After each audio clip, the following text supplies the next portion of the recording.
Hello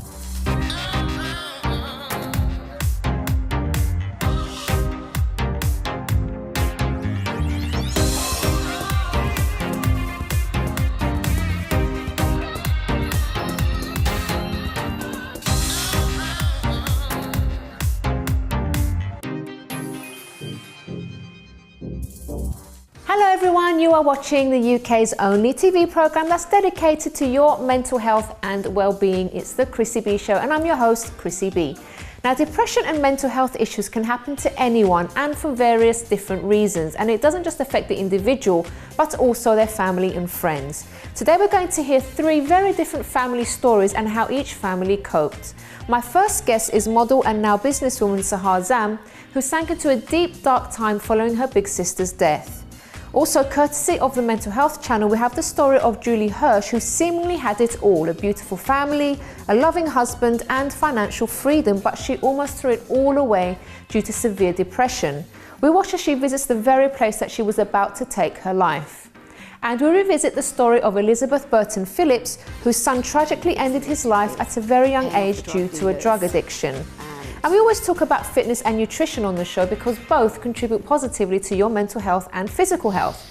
So we have Ben Cooper and Danielle Shine with their tips. But first, let's start with Sehar Zam's story.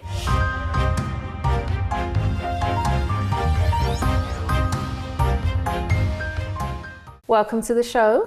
Hello. Thank you so much for coming on today, Sehar, because what you're going to talk about, I know it's going to be difficult, but also we'd like the viewers basically to hear your story and to also see how you have actually come through what happened in your family and how you're doing something really positive today as well to help others. So take us from the beginning. What were you like growing up, and you and your family? How were things? So me and my sister, we had a really good bond together. We used to do everything together.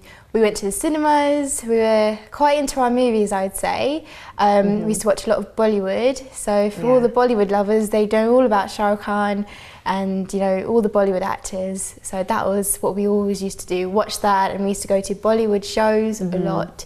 You know, we were very, very close. I mean, those that know us from a young age, yeah, we were quite... Were you always together and stuff like that? Always together.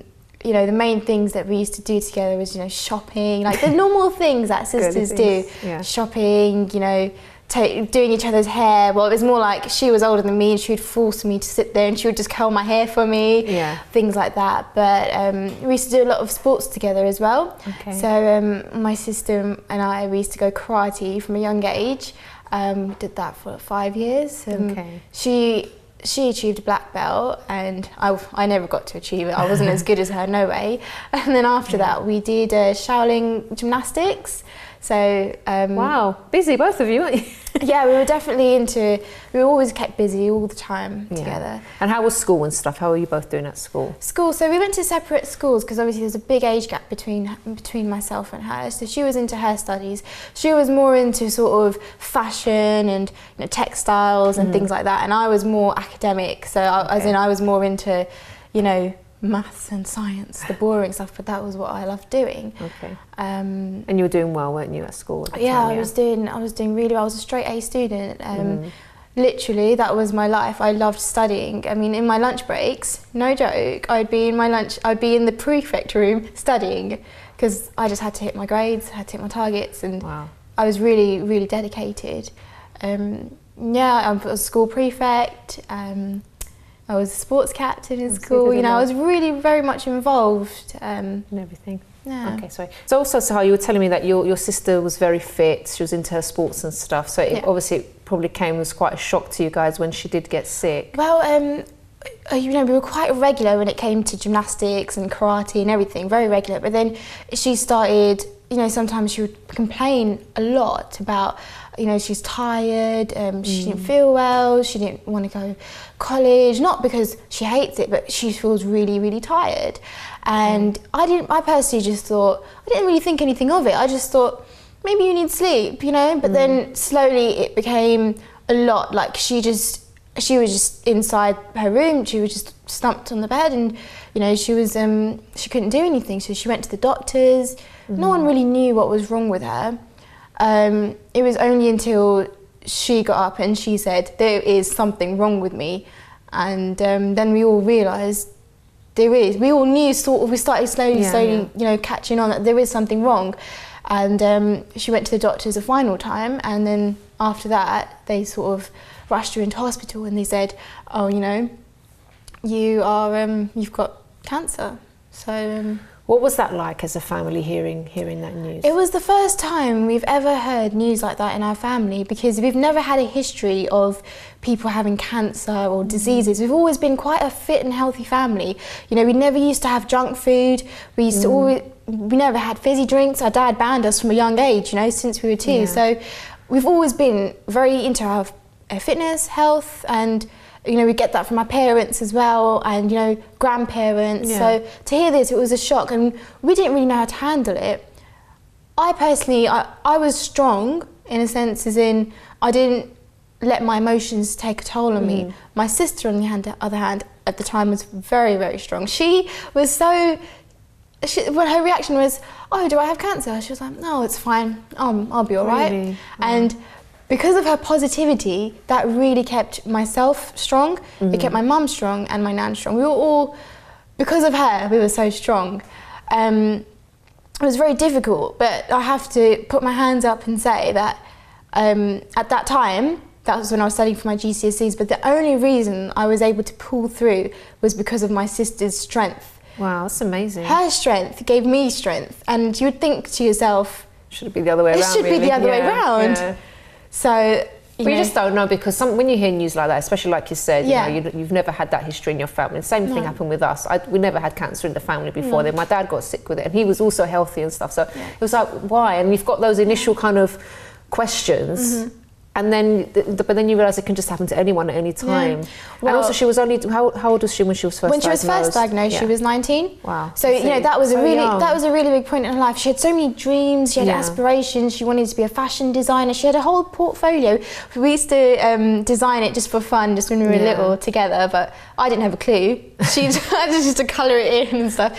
But she had a whole portfolio of, you know, designs, and she was into, her and my mum, they wanted to start up a, you know, fashion business and you know, really do that. But obviously after she was diagnosed, she couldn't do that. But so then what happened after that? Because she did get better for a while, didn't she? So after she had that, she got better, and you know, once she was better, you know, it's sort of like the brightness came out again, and you know, it felt like our lives were back to normal, and me and my sister, we had a stronger bond, much stronger than before. I realised at that point that anything can happen, and I have to appreciate my sister, you know. And so we got along quite a lot more. We went out a lot more. But the sad thing was, you know, she was re-diagnosed, and after how long? It was a gap. It was like I'd say a year and a half. Okay. So you thought everything was fine? I thought everything was fine. She was happy, you know. She had the energy back. You know, she was. We always used to go out again. You know, it was perfect. It was, it was a lot stronger than before. She was a lot happier than before, because that sense of appreciation came to her as well, and for me as well.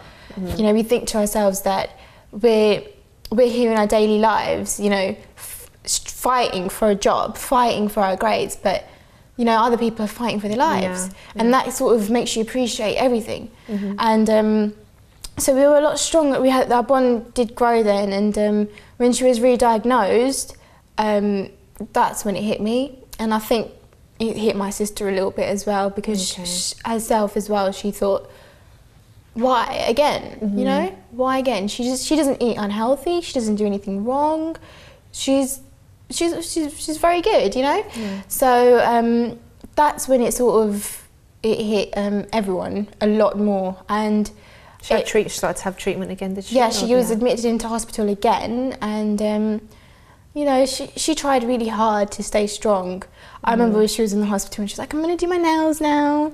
I'm gonna, you know, do everything still. It doesn't matter. But you know, I could see at that point she was inside. She was crumbling, and you know, that was very hard.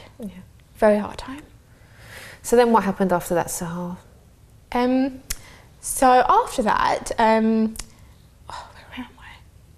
It's okay. I know it's hard to talk about. That's why we didn't, because this is why I asked her before, like if she'd spoken about this before, like in detail. And this is the first time that she's actually speaking about this in detail. And I think, as I said, I think you're very brave to do it, because this is going to help other people. Because so many people are going through it right now, or they've been through it, and it's like their lives are over. But we're going to find out how actually things got better for you and your family afterwards. Yeah. So you okay to carry on? Oh no, of course, okay, no, right. I'm fine. Okay. So afterwards, my sister, she was diagnosed, and she kept strong. And you know, I remember just the last stages. I think that's when she was still quite strong in the last stages. She sort of said to me, "Sehar, but am I going to die?" And those words were very heartbreaking. You know, to hear your sister 3 days before, "Am I going to die?" And you just think, no, you're not going to die. But, you know, at that point, you just, you know, you sort of crumble. And for myself, I did stay strong, but that was all an act, as in I was tricking myself completely. So, because I had my... Because you were trying to stay strong for her, because you saw that she was like in her final days, and you just wanted to keep it together for her. Yeah, of course. And that was very hard, because I had to put a facade on as well, as in I wanted to crumble, but I couldn't do that, because if my sister saw that, she wouldn't like that. You know, in the last few days, she was nagging me. She was like, "You better be revising for your exams. You've got your A-levels." And she didn't care about herself. She cared about me. Yeah. She was like, "I hope you're studying, you know, blah, etc., etc." And so, you know, that was quite hard. She was 23 when she passed away? When she passed away, she was 23, very young age. You know, I'm 22 now. Yeah. She was 23. All right, so you're doing really well, sweetheart. We're going to go to a quick break, and then we're going to find out, obviously, what happened afterwards, because things got really, really bad for you for a while. But then also came the turnaround. So join us after this.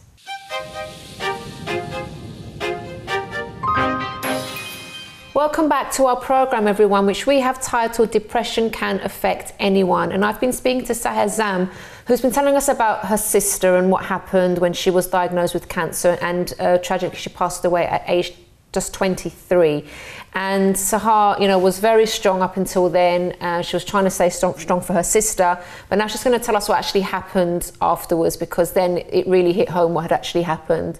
So Sehar, tell us, so you went back to study, you were given a week and a half off, you said? Yeah, only? So after my sister's funeral, I had a week and a half off, and I was told by my teachers, as much as, you know, they tried to, you know, do it for my future, I was told that I had to study, because my last exams are in December, and if I don't study and pass those exams, I'm going to be working in McDonald's, apparently. So there was a lot of pressure on me to study hard, despite everything that happened. And I just put all my emotions, my, you know, sadness, energy into studying. So I'd be in the library for like 8 or 9 hours a day. Was that just your coping mechanism in a sense? Yeah, it was my coping mechanism. That's the way I coped. But I just put it into that. I was just studying. I forgot about everything else that was happening, as in I tried to. Yeah. And it came to my first A-level exam, the biology, which I was studying very hard for. And that's when I had my first anxiety attack in the exam room. And after that, I couldn't take any of my exams anymore. And I got a note from the doctor, and they said that I can't study until, you know, until I feel better. So okay. So were you having anxiety attacks quite regularly after that? Yeah, I started getting a lot of regular anxiety attacks, and, you know, I was depressed, basically. I didn't even know I was depressed. What was going on? What was happening? What was going through your mind? It was just, the reality really did dawn upon me that I could never see my sister again, and that hits you hard. It's, you know, you can never get the same warmth from your sister, the same cuddles, you can never talk to her again, and that really did hit me, and that brought me down, because it made me feel, what's the point? And yeah. What about the rest of your family? How were they coping at the time? So obviously it hit my mum as well, and my whole family. My dad was very strong. We all tried to be strong, but, you know, it's very difficult. And it sort of made me realise as well that, you know, depression and all these things can just hit anyone at any time, and it did for me and my family at that time. How long were you in that sort of very low state? I was in that state for, I'd say, about a year and a half. It took me a year and a half, because the fact that I bottled all my emotions inside of me, it just all came out in one go, and it took that because of that, it took me so long to sort of come out of that low state. But I just woke up and I looked in the mirror one day and I said, I can't do this anymore. I can't be down anymore. You know, I don't think my sister ever would have wanted me to sort of, you know, be in that situation of being at a low point. Okay. It was mind over matter, and I just lifted myself up. How did you do that? I just thought to myself, literally, in my head, I can't do this anymore, and you're going to fight this. And it's more. That's important to say, because I know there's the viewers like, oh my God, I can't see my way out of this. I feel so low. I'm still grieving. Even after a lot of years, people are still like stuck in that same place. But the fact that you said, I'm going to fight this, that's all it takes sometimes. That can be the start of something really good for you. You have to have the willpower, you know? Yeah. And it's in everyone. If you have willpower, you can overcome anything. Yeah. I was at the point where I could not overcome this. I thought to myself, I can't do anything. I can't lift myself up. My life is over. I haven't even got to uni.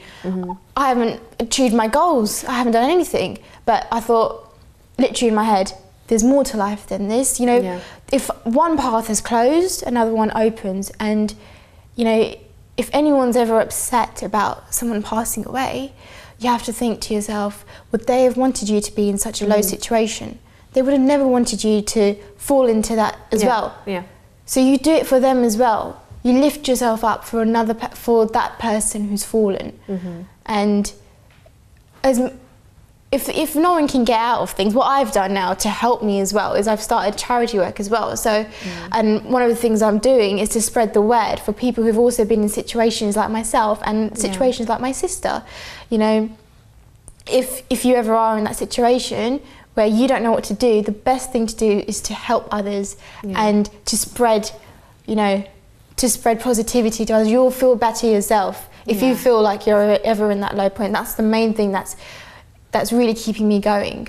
Great. And you've also done something else, because you got into modelling as well. Tell us about that. Yes, so what happened was I started an Instagram page, just a normal one for fashion, and I was first contacted by a bridal magazine. They liked my pictures, and they contacted me and they said they wanted me to model for them, and I thought, oh my gosh, yeah, sure.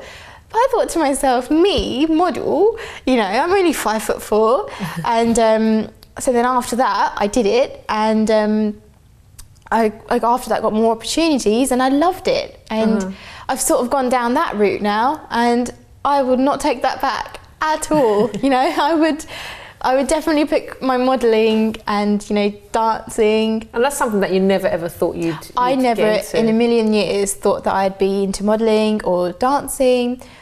Ever. I thought I'd be more into pharmacy and studying and everything, but I've taken a completely different turn. But the one thing is, this is the path that my big sister wanted to go to. Oh, wow. So as much as it feels so good, like, wow, this is what my sister wanted to do, it does also hurt as well. Because I feel, you know, at this age, I'm doing this, whereas she wanted to do it. But, you know, you keep going because you think, she would have been happy. And she's probably watching thinking, yeah, you go, girl. It's just it's just, wow, I was just thinking about it. That's something that she wanted to do, and it wasn't something that you ever wanted to do. No. So it's like you're living I never wanted to do it. Yeah. But, you know, I'm living that dream. And the nicest thing was when we used to watch Bollywood films together, you know, she used to always talk about the actors. And just last year, I was on set dancing with the main actors in a film, and that's something I know she would have loved, and it makes me feel, it gives me that sort of happiness as well to think. You know. Wow. And what would you say the future holds for you? What were your plans? So my plans, mainly, my first priority is really to sort of spread the word of you know, for people who are also suffering. You know, I want them to sort of look at me as an inspiration. The main thing, that don't ever give up. Don't ever think if one, like I said earlier on, if one door closes, another one will 100% open. You know, that's the main thing that I want to do. Secondly, I want to be more into my modelling. and, you know, sort of... You've actually got a competition coming up soon, haven't you? Yes, yeah. So I'm entering Miss England in 2017. Okay. So I'm really excited about that. You know, so that's one I'm looking forward to. I think they just crowned their winner yesterday for 2016. Okay. So... All right, so I mean, I think it's just lovely the way you've turned things around, and I think the key point to everything that you've spoken about, Sehar, is that day when you actually looked at yourself in the mirror and said, I'm going to fight this. And, you know, I really want the viewers that are watching now that are maybe going through that situation, I really want you to remember those words, because that can be the start of a complete transformation in your life. And as I said, you know, it's not for the lucky few. Everyone has that strength inside of them. Maybe you're finding it difficult to find that strength, but again, you don't have to do this by yourself. In Sehar's case, she did that alone in the sense that she took a hold of herself and changed things around. But for you watching, maybe you're going to need some help with that. Maybe you'll need to go for counselling. Maybe you'll need to confide in someone. Whatever it takes, just make sure you do take that step, because you can go on living after someone that you love so dearly passes. And at the end of the day, we're all going to go one day. We're not all going to stay here, are we? No one's going to stay here. So we need to make the most of the time that we have while we're here. Mm-hmm. No, I agree with you, definitely. Yeah. Thank you so much, sweetheart. You did so well. Thank you. Thank you for sharing the story and also inspiring our viewers today. Thank you. It was lovely to be here. Thank you so much. Well, guys, don't go away, because after the break, we have the story of Julie Hersh, who seemingly had it all because she had a lovely family, a loving husband, and financial freedom, but she almost threw it all away due to severe depression. So we're going to see what happens when she visits the very place that she was about to take her life. And we also have a nutritious recipe with Danielle Shine, which is great for your mental and physical health, and also a fitness tip with Ben Cooper.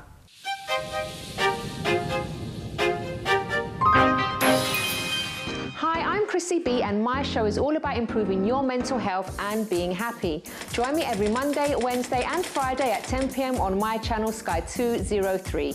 Visit chrissybshow.tv for more information and subscribe to our YouTube channel Chrissy B Show.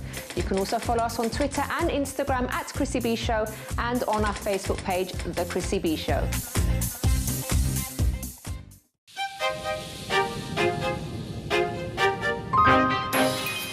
Welcome back to today's program, everyone, where we are talking about how depression can affect absolutely anyone. So we heard Sehar's story earlier, and if any of what she said has affected you in any way, do get in touch with us via the website, and we can put you in touch with people that can actually offer help and support. So now, before I move on, let's take a look at this video with Danielle Shine, who is making a very healthy chocolate cereal. Now, cereals are notoriously known for their high sugar content and lots of ingredients that are not good for you. And of course, these things are not good for our health, but Danielle Shine has an alternative for us. Hi everybody. For some bizarre reason, most of the cereals you can buy in the store still include way too much sugar, fake colours, preservatives and artificial flavourings. Now, eating this kind of stuff every single day is going to end up as weight gain, pimples, nausea, digestive problems, and some behavioural problems in children. Now, I love cereal, so I decided to create a cleaner, more nutritious version filled with real food ingredients. I have a feeling you're going to like this one. So come and join me in the kitchen and let's make some healthy chocolate cereal. Crunchy chocolate cereal is so easy to make and tastes far better than the kind you can buy at the store. Start by roasting butternut pumpkin with its skin on. This helps to cook the pumpkin flesh faster. Butternut pumpkin is one of the main ingredients in this breakfast treat, providing a great amount of potassium, which counteracts high sodium levels in the body. Butternut pumpkin also helps to prevent constipation thanks to its high fibre content. It contributes to improved eyesight because it's packed with vitamin A, and it helps to boost immune function thanks to its vitamin C content. Carefully peel off the skin. It's wise to let your pumpkin cool before you do this. Then carefully cut the pumpkin into segments, discarding any seeds. Place into your food processor and blend on high to turn into a pumpkin puree. Take brown rice flour, which is gluten-free. Add your pureed pumpkin flesh, together with some coconut oil for some great healthy fats, and a little sea salt to add natural health supportive minerals. Last but not least, add some cacao powder to create the chocolate flavour. You can also use carob or cocoa powder, just make sure it's sugar and preservative free. Mix everything together to combine well. I like to do this by hand with a fork, which takes a bit longer, so if you're low on time, combine all of these ingredients in your food processor and blend until it forms a dough. Place between 2 sheets of baking paper and roll out very thin.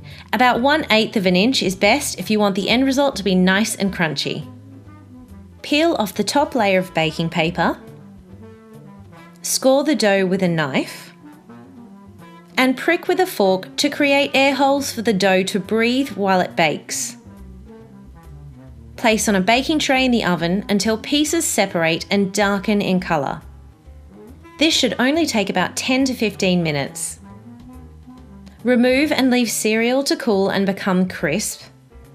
Depending upon what you prefer, you can crush your yummy chocolate cereal pieces into smaller flakes. I like to do this because you can fit more of it on your spoon in the morning. Store in an airtight container for up to 2 weeks. You can also combine this cereal with your favourite health supportive ingredients like preservative-free dried fruit, cacao nibs, or my favourite, dried shredded coconut. Enjoy this cereal with milk or as a snack on its own. I hope you enjoy this as much as I do. Thanks for watching.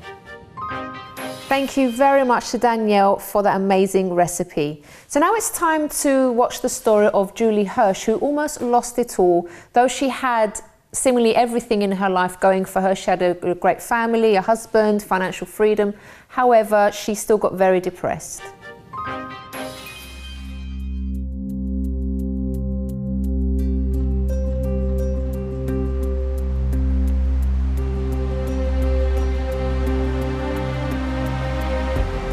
I'm Julie Hersh. I'm an author and a speaker. I wrote a book called Struck by Living, and it's about my personal story with clinical depression. We are going to Santa Fe, New Mexico, and we're going to hike up to the point where I attempted suicide in 2001.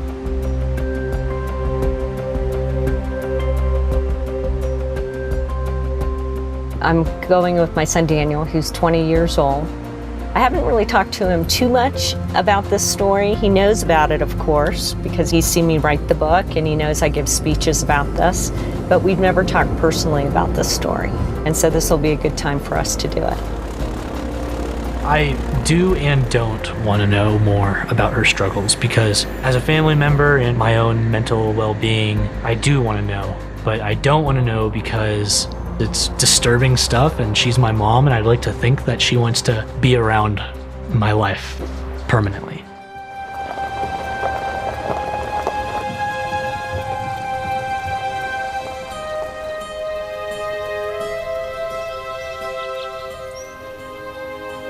The reason I like it here so much is it's quiet, it's green. For me, I feel like green is really a healing color.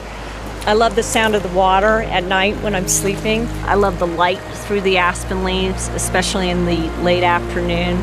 And it's a great place for me to write and reconnect with my family. I'm going with Daniel on this so that he can have a broader awareness for himself. Is telling Daniel my story more difficult than publishing the book? I think it is harder. If my own son rejects me because of this information, sure, that would hurt.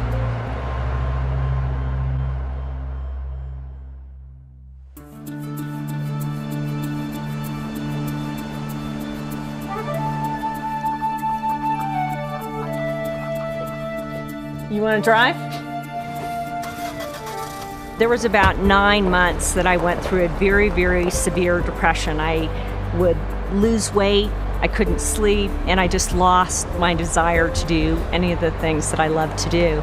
And I really thought if I returned to Santa Fe that maybe something would shift.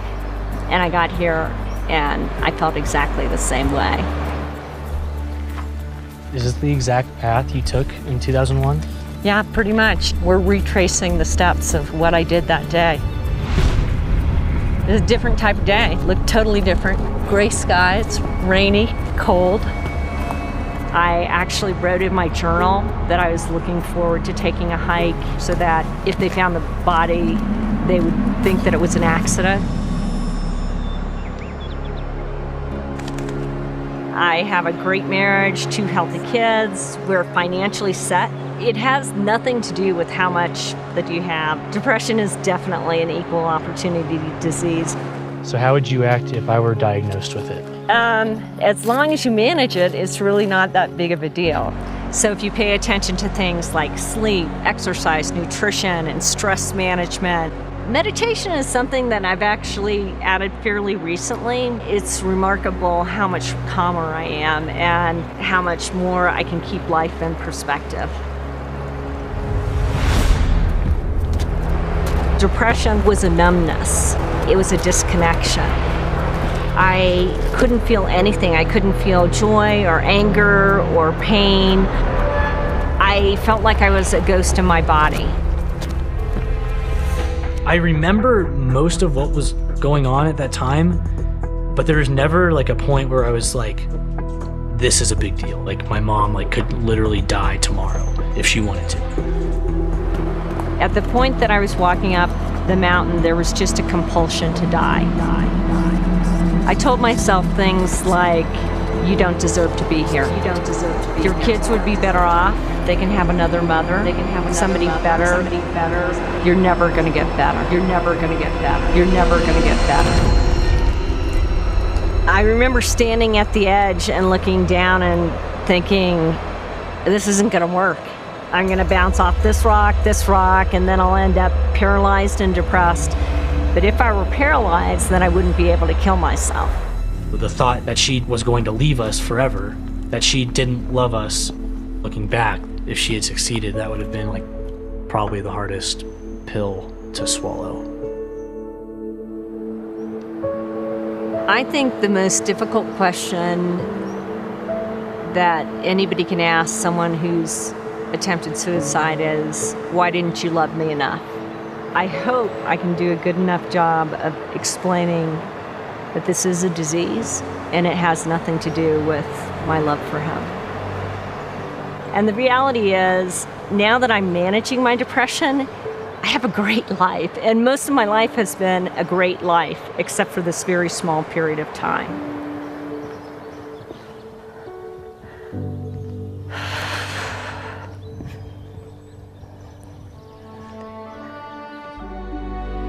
So this is it.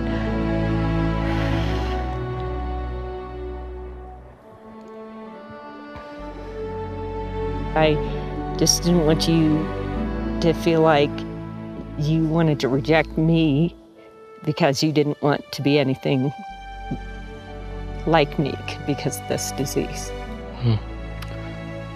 That thought's never crossed my mind.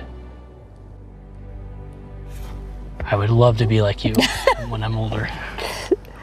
I'm really proud that you've been able to, overcome this and dedicate your life to this cause. I'm just glad I didn't miss it. Me too. If I had completed that suicide, I would have missed the last 14 years, which have really been some of the best years of my life. I've gotten to see my kids grow up into beautiful people. I've got to travel all over the world. So for the people who may be hopeless, your life may have that potential as well, but you have to stick around long enough to find out.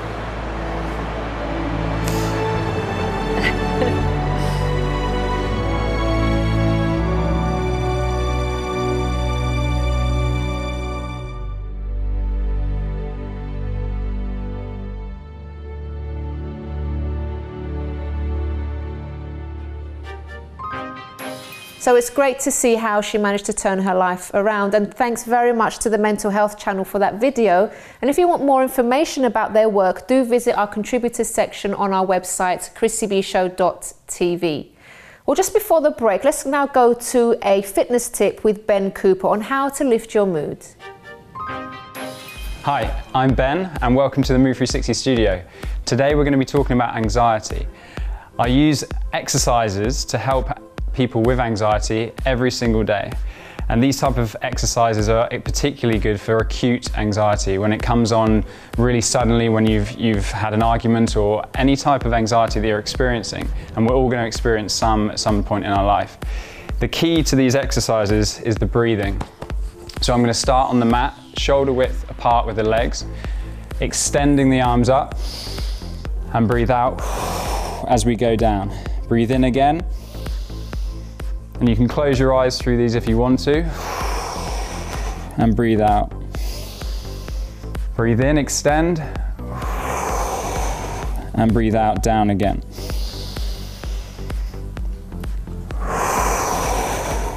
So the key is to get as low as you can, but if you can't get as low as I'm getting, just go to your limit. Keep it slow. Breathe in, breathe out, and make sure that you're focused on something away from the anxiety. Okay, and now the next exercise, we're going to use a Swiss ball. Now this exercise is similar to the first, but the Swiss ball adds a great element to it. Swiss balls, basically when you use them, you use every muscle in your body. Every muscle will be working to stabilize on the Swiss ball. So we're going to sit on it to start with, roll down into position, arms out again, and again, it's all about the breathing. Breathe out. Breathe in on extension. Breathe out. Breathe in. Keep it slow.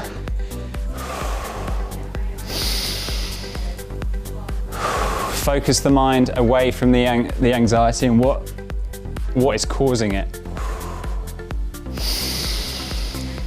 And not only are you reducing anxiety, but you'll be using your abdominals, you'll be using your glutes. You're focusing the mind on other things, and that's going to help to reduce them. The next exercise I recommend, particularly for people who work in offices, who sit down a lot during the day, will be down on the mat, face down. It's called a Mackenzie push-up. Again, breathe in and down. Breathe out as you push up. Keep it slow again, and this is mobilizing the lower back.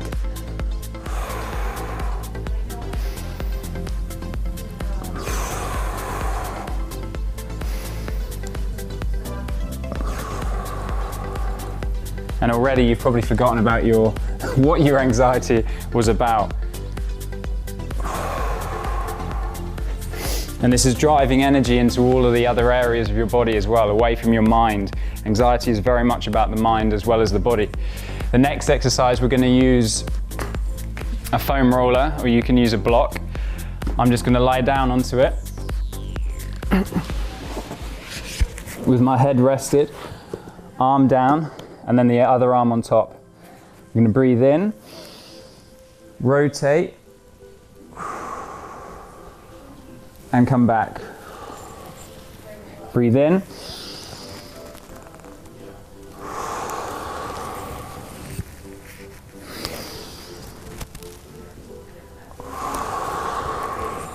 Again, the same rhythm, slow.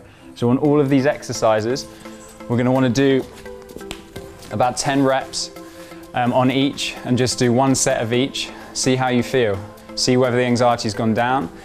See how your body feels.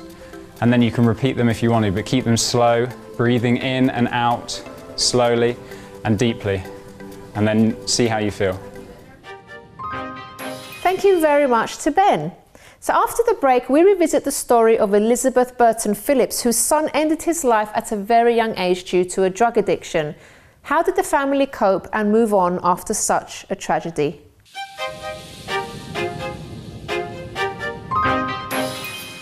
Welcome back to today's program, everyone, where we have been speaking about how depression can affect anyone. So we've had some really powerful stories on the program today. And if you're just tuning in and if you missed the rest of the show, don't worry, you can head over to our YouTube channel in a few days' time, which is Chrissy B Show, and watch this show from there. And also, don't forget to subscribe, because we have lots and lots of stuff there, very good for your mental health and well-being. We've got healthy recipes, we've got fitness tips, we've got advice from psychologists, from doctors, and there's lots and lots of stuff stuff there that can really add to your life in a positive way. So now it's time to watch the story of Elizabeth Burton-Phillips, whose son tragically took his own life. My son Nicholas sadly took his own life at the age of 27, some 12 years ago, following a period of addiction which began, I think many of your viewers will understand and be able to relate to this, began with cigarettes and cannabis and sort of so-called recreational drugs, and then one day, very sadly, Nicholas made the decision to smoke a heroin spliff, which was offered to him for free, and the rest is history, so to speak, because that led to him chasing the dragon and then eventually injecting, and the power of the addiction over him, and indeed his brother, meant that life became very, very difficult, and he couldn't find a way out, and for him his way out was to take his own life. Oh, that's really tragic, Elizabeth. But what had you noticed? Was he addicted for a while before you knew anything about it, or did he hide it well, or was it something that you noticed straight away? Well, it's actually very interesting listening to Adam.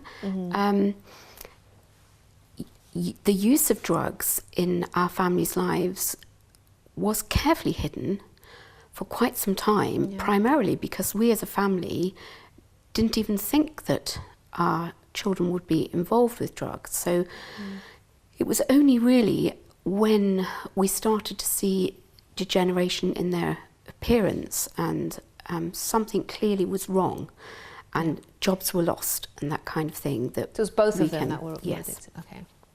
Both of them, yes. Okay. And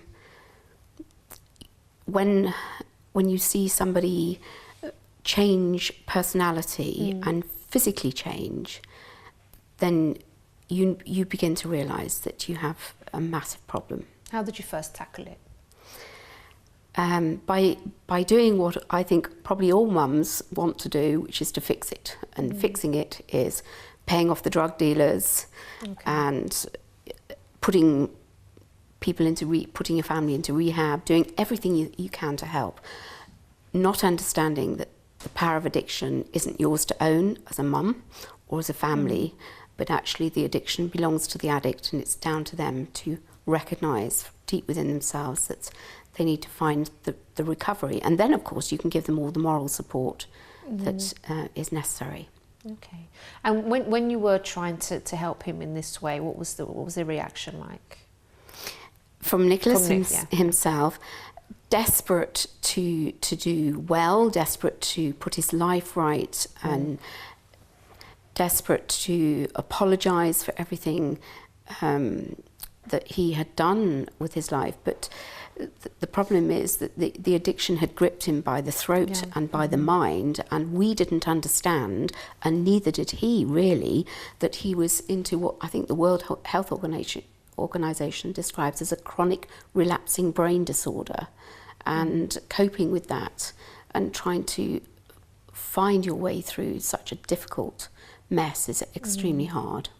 I'll bring Audrey in again here. So from hearing this so far, what are your thoughts, Audrey? The cycle of addiction, it does start with experimentation, it then goes on to misuse, then it goes on to actually using, dependency, and finally addiction. And the difficulty is some of those stages can go very, very quickly.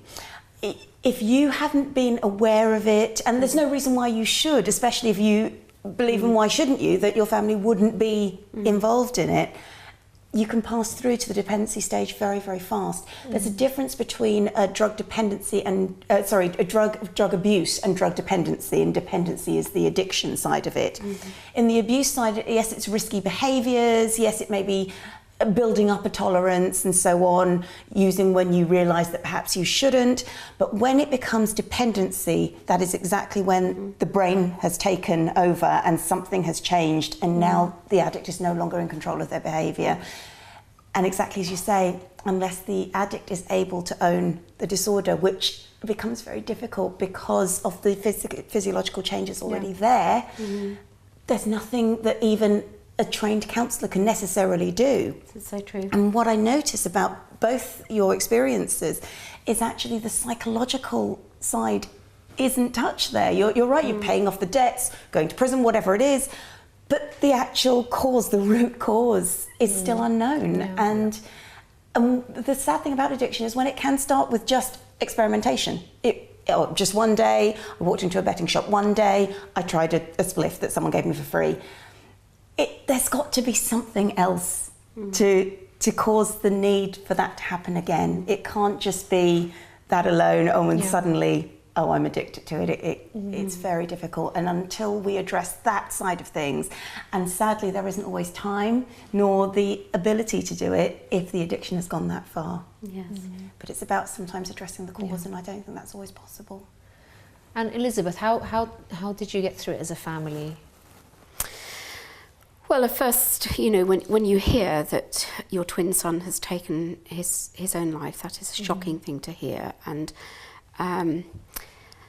it drew myself and my family very close together, and particularly Nicholas's twin brother, who found his brother dead. So he found him. Yes, so that drew us together very closely, and it takes time to absorb that message of loss, and particularly suicide. It's very devastating. But I found myself with an impetus to almost exorcise this stench of heroin from our lives, and I found that through doing two things. Firstly, by waking up in the middle of the night and thinking, perhaps I need to write this all down in a book and get it out my system. And I did write it down. Yeah. And what's the book called? The book's called Mum, Can You Lend Me 20 Quid? What Drugs Did to My Family. Amazingly translated into several languages, and just unbelievable really how well it's done. But the other thing, and I think this really has been something to honour Nicholas's life, is to do something to support families, and that was the setting up of the charity. It's called the Nicholas Mills Foundation, but it trades as the non-profit charity Drug Fam. And what we've recognised from our own story is that there are so many families out there across all the different faiths and all the different social backgrounds who are struggling with addiction to drugs and alcohol, with a loved one in addiction to drugs and alcohol, that we could offer support to them. So that's what we do. We have 3 strategic aims: that we support families where there's active addiction, we support those who are bereaved by addiction, and we work in education using the story, which incidentally has become a play and travels in schools and prisons and so on, particularly in schools to developments that should be developments, to educate young people that, you know, that every action they take has a consequence, and, you know, the prevention is and deterrence really, and it's just been quite an incredible journey, one that I didn't expect to go on. And the charity is working incredibly hard nationally. We have a helpline which operates, is on your screen right now, guys, by the way. Operates 9 a.m. till 9 p.m. 7 days a week, and it just doesn't stop, you know. We have support groups right across the Thames Valley and beyond, and our work with those who are bereaved by addiction is developing all the time. We have a young person's project as well as for family members. You've been really busy, haven't you? Incredibly busy, yes, yes. The public speaking has taken me right around the UK and out to Italy and to France, to Cyprus and Morocco, even to the Anglican school in Jerusalem, where, you know, the schools right across the world have got problems. That's amazing that you've been able to do that and actually get the message out there and help others. Yes. Liz, I just had a question as well about your son, your other son. Is it Simon? Yes. Simon. When he did find his brother, did that kind of shock him into doing something about his own addiction?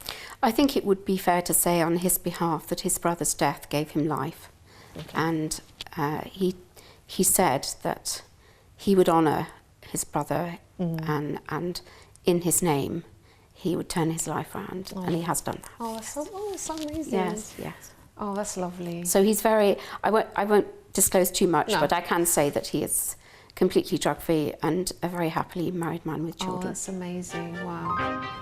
So as you can see, although Elizabeth's story is very tragic, but she has managed to do something very positive out of everything that happened.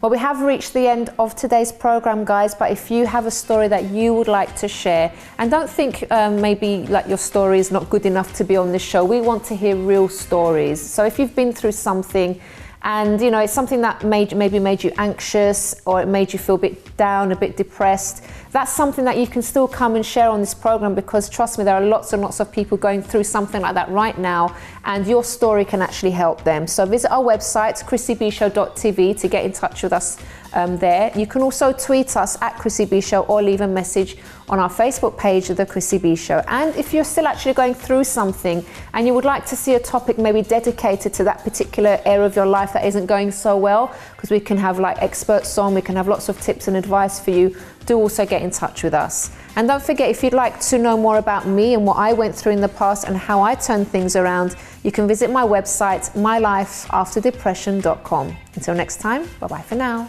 I had a very pleasant experience. It was great. Loved meeting everyone as well. They're all really nice. Yeah, I'd love to be back as well, definitely.